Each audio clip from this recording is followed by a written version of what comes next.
જય માતાજી મિત્રો, રૂબી કિચન કિનમાં તમારું સ્વાગત છે। તો આજે આપણે બનાવીશું મેદાના પાપડ। એકવાર બનાવી અને આખું વરસ માટે તમે આ પાપડ સ્ટોર કરી શકો છો અને ખૂબ જ ટેસ્ટી આ પાપડ બનીને તૈયાર થાય છે।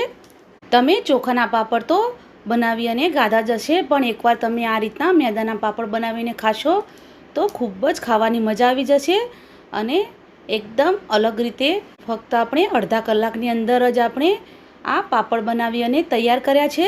તો જો તમને મારા વિડીયો ગમતા હોય તો વિડીયોને એક લાઈક અને વધુમાં વધુ વિડીયોને શેર કરજો અને મારી ચેનલને સબસ્ક્રાઈબ કરવાનું ભૂલતા નહીં। તો ચાલો આપણે બનાવીએ મેદાના પાપડ। તો રેસીપી બનાવવાનું શરૂ કરીશું। સૌથી પહેલાં આપણે સામગ્રી જોઈ લઈશું। તો અહીંયા આપણે 250 ગ્રામ જેટલો મેદો લીધો છે। તમે ચોખાના પાપડ તો ગાધા જશે, પણ એકવાર મેદાના પાપડ પણ બનાવીને ખાશો તો ખૂબ જ ખાવાની મજા આવી જશે। અને ઘણા લોકો ચોખાના પાપડ નથી ખાતા હોતા, તો તમે મેદાના પાપડ પણ બનાવીને ખાઈ શકો છો। તમે જ્યારે પાપડ બનાવીને ખાશો તો તમને લાગશે જ નહીં કે તમે આ મેદાના પાપડ ખાઓ છો। એકદમ સરસ ચોખાના પાપડ હોય એવા જ આ મેદાના પાપડ પણ બનીને તૈયાર થાય છે। તો આપણે તેની માટે 250 ગ્રામ મેદો લીધો છે, 1 ટેબલસ્પૂન મીઠું લીધું છે, 1 ટેબલસ્પૂન અજમો લીધો છે, 1 ટેબલસ્પૂન જીરું લીધું છે, અડધી ટેબલસ્પૂન આપણે ચીલી ફ્લેક્સ લીધા છે અને જરૂર પ્રમાણે આપણે પાણી નાખીશું। તો હવે આપણે બેટર બનાવી લઈશું। સૌથી પહેલાં આપણે એક મોટો વાસણ લઈ લઈશું અને તેની અંદર આપણે મેદો એડ કરી દઈશું, ચીલી ફ્લેક્સ એડ કરી દઈશું, અજમો એડ કરીશું, અજમાને આપણે હાથ વડે મસળી અને પછી એડ કરીશું, જીરું એડ કરી દઈશું, સાથે આપણે મીઠું એડ કરી દઈશું। મીઠું તમારે થોડું ઓછું નાખવાનું, જરૂર લાગશે તો આપણે ફરીથી મીઠું એડ કરીશું। હવે આપણે સારી રીતે મિક્સ કરી લઈશું। તો હવે આપણે જરૂર પ્રમાણે પાણી એડ કરીશું। આ બેટર એકદમ સરસ પતલું રાખવાનું છે, એટલે પાપડ એકદમ સરસ બનીને તૈયાર થાય। ફક્ત આ પાપડ બનાવવાની અંદર તમારે બેટર બનાવવાની જ ખૂબી છે। ચોખાની અંદર આપણે ખીચું બનાવવાનું હોય છે, મેદાના પાપડની અંદર વધારે મહેનત નથી, ફટાફટ આ પાપડ બનીને તૈયાર થઈ જાય છે। અને હવે આપણે બીજું ફરીથી 1 ગ્લાસ પાણી લઈશું અને પાણી એડ કરીશું। આ રીતના આપણે થોડું થોડું પાણી નાખી અને બેટર બનાવવાનું છે। આગળ હું તમને કહીશ કે આપણે કેટલા પાણીની જરૂર પડી છે। તો અહીંયા આપણે એકદમ સરસ બેટર બનાવી લીધું છે। તો હવે આપણે જે વધેલું મીઠું હતું તે એડ કરી દઈશું।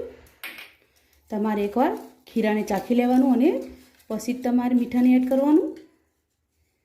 તો કુલ આપણે 3 ગ્લાસ જેટલું પાણી એડ કર્યું છે।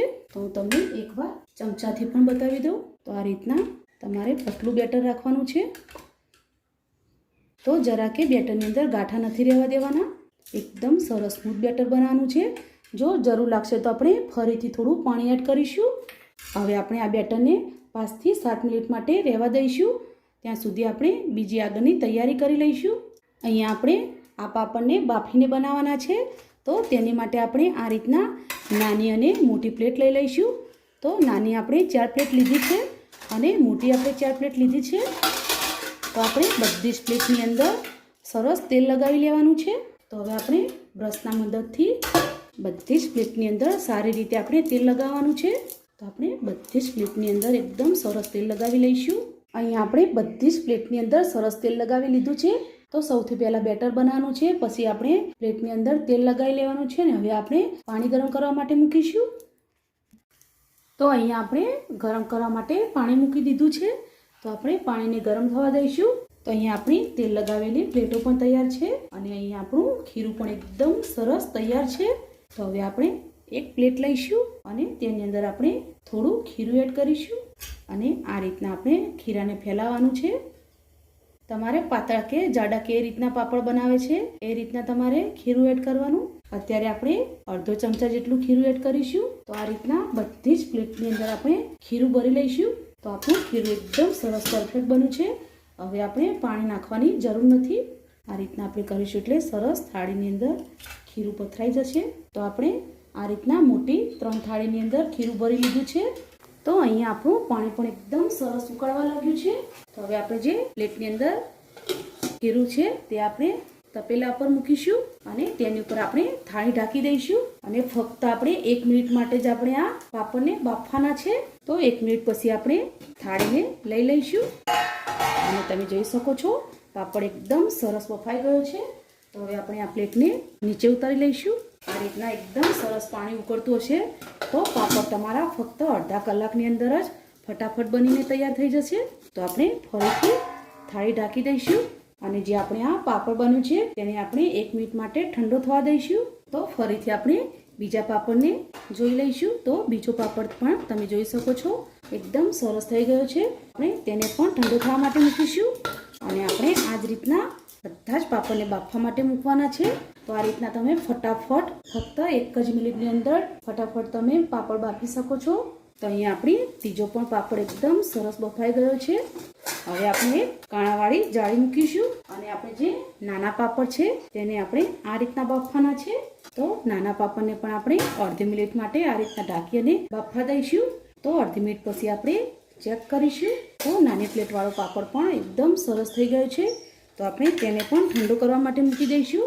આ રીતના જો તમારી પાસે વધારે પ્લેટ હશે તો તમે એકસાથે ફટાફટ વધારે પાપડ બનાવીને તૈયાર કરી શકો છો.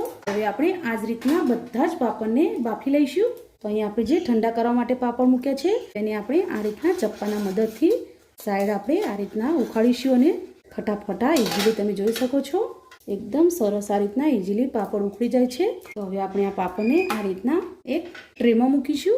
ઠંડા થશે એટલે પાપડ આ રીતના તમે અડશો અને તરત જ પાપડ ઉખડી જશે. તમે જોઈ શકો છો એકદમ આસાનીથી પાપડ ઉખડી જાય છે. જો તમારે આ રીતના થોડું ઘણું ખીરું ચોટે તો તમારે એકદમ તેને લઈ લેવાનું છે. જો તમે એકદમ પ્લેટ સાફ કરી અને પછી બીજી વખતે પાપડ બનાવશો તો પાપડ તમારા એકદમ સરસ ઉખડશે. આ વાતનું તમારે ખાસ ધ્યાન રાખવાનું છે. એક સાથે તમે 10 થી 15 પાપડ બનાવી અને પછી તમે તેને તડકે કે પંખા નીચે સૂકવી શકો છો. તો આપણે જે નાની પ્લેટવાળો પાપડ બનાવ્યો છે તે પણ આપણે તમે જોઈ શકો છો એકદમ આસાનીથી ઉખડી જાય છે. તમે તમારી પસંદગી અનુસાર નાના મોટા પાપડ બનાવી શકો છો. તો હવે આપણે આ જ રીતના બધા જ પાપડ બનાવી અને તૈયાર કરી લઈશું.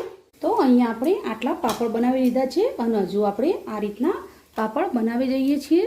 તો હવે આપણે આ પાપડને સૂકવવા માટે મૂકીશું. તો હવે આપણે એક એક કરી અને પાપડને આપણે આ રીતના સૂકવવાના છે. અત્યારે હું આ પાપડ ઘરમાં સૂકવી રહી છું પંખા નીચે. એક આખો દિવસ માટે આપણે આ પાપડને ઘરની અંદર સૂકવશું અને પછી આપણે તેને તડકે સૂકવશું.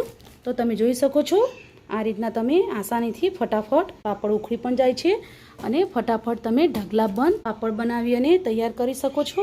તો આપણે થોડા નાના અને મોટા 2 જાતના પાપડ બનાવ્યા છે. તમને જે ઈઝી પડે એ રીતના તમે પાપડ બનાવી શકો છો. આ રીતના બનાવતા જવાનું અને સૂકવતા જવાનું. તો અહીંયા આપણે પાપડને સૂકવી દીધા છે. તો હવે આપણે આ જ રીતના બધા જ પાપડ બનાવી અને સૂકવી દઈશું. તો અહીંયા આપણે બધા જ પાપડ આ રીતના સૂકવી દીધા છે. તમે જોઈ શકો છો પંખા નીચે સૂકવશો તો પણ પાપડ એકદમ સરસ સુકાવા માંડ્યા છે. જો તમારા ધાબા ઉપર એકદમ સરસ તડકો આવતો હોય તો આ પાપડ એક જ દિવસમાં સરસ સુકાઈને તૈયાર થઈ જાય છે. તો હવે આપણે આ પાપડને આ જ રીતના સરસ સૂકવી લઈશું. તો અહીંયા આપણા પાપડ એકદમ સરસ થઈ ગયા છે.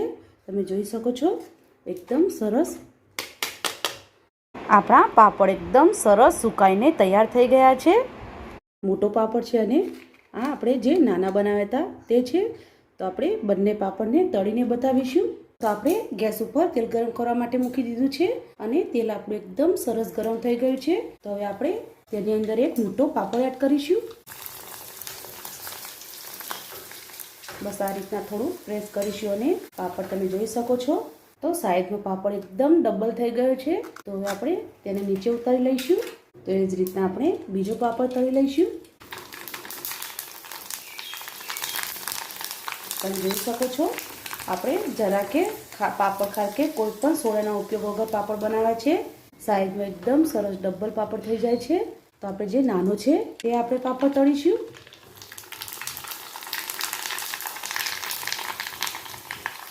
તમે જોઈ શકો છો સાઈઝમાં એકદમ સરસ પાપડ તળાઈને ડબલ થઈ જાય છે. તો આ જ રીતના આપણે બધા જ પાપડ તળી લઈશું. તો તૈયાર છે આપણા એકદમ સરસ મેદાના પાપડ. તમે જોઈ શકો છો એકદમ સરસ આપણા ચોખાના પાપડ કરતાં પણ એકદમ સરળ રીતે ફટાફટ આપણે આ મેદાના પાપડ બનાવી અને તૈયાર કર્યા છે. ખૂબ જ ટેસ્ટી આ પાપડ બનીને તૈયાર થાય છે. તો તમે જોઈ શકો છો સાઈઝમાં પાપડ ફૂલીને કેટલા ડબલ થઈ ગયા છે અને એકદમ ટેસ્ટી આપણા આ પાપડ બન્યા છે. તો આપણો આ મોટો પાપડ છે તેનો આપણે આ ફૂલીને ડબલ થયો છે. તમે જોઈ શકો છો બધા જ એ રીતના આપણા પાપડ બન્યા છે અને ખૂબ જ આસાનીથી આપણા પાપડ બનીને તૈયાર થઈ જાય છે. તો અહીંયા આપણે બે પાપડ છે. તો આ એક આપણે મોટો પાપડ છે, અહીંયા આપણે નાનો પાપડ છે. તો તમે જોઈ શકો છો સાઈઝમાં બંનેના ડબલ થઈ ગયા છે અને ખૂબ જ ટેસ્ટી આ પાપડ બનીને તૈયાર થાય છે. એકવાર બનાવી અને આખું વરસ માટે તમે આ પાપડ સ્ટોર કરી શકો છો. તો હવેથી તમે પણ આ મારી રીત પ્રમાણે મેદાના પાપડ ચોક્કસથી બનાવજો અને મને કમેન્ટમાં જરૂરથી કહેજો કે તમને આ મેદાના પાપડની રેસીપી કેવી લાગી. જો તમને આ મેદાના પાપડની રેસીપી ગમી હોય તો અમારા વિડીયોને લાઈક કરો, શેર કરો, સબસ્ક્રાઈબ કરો અને ફરી મળીશું એક નવા દિવસે એક નવી રેસીપી સાથે. તો અત્યારે બાય બાય.